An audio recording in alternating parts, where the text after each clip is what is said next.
രഞ്ജിത്ത് ശ്രീനിവാസൻ മരണപ്പെടാനിടയായ സാഹചര്യത്തെക്കുറിച്ച് അന്വേഷിക്കുന്നത് നന്നായിരിക്കും.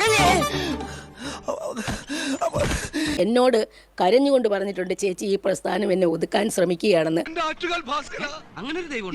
ഇത്തരം സന്ദർഭങ്ങളിൽ ഇല്ലാത്ത ദൈവത്തെ വരെ വിളിച്ചു പോകും.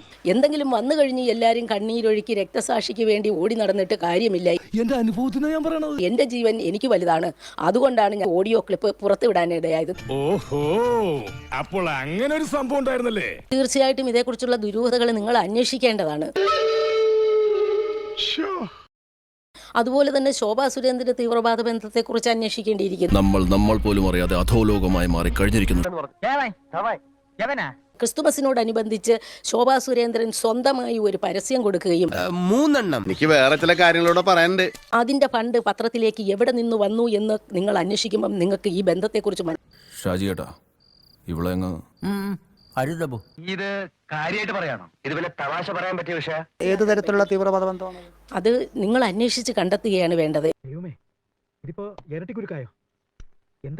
ഇനിയിപ്പോ മുഖത്തോട് മുഖം നോക്കി വ്യാകുലപ്പെട്ടിരുന്ന കാര്യം വരാനുള്ളത് വന്നു.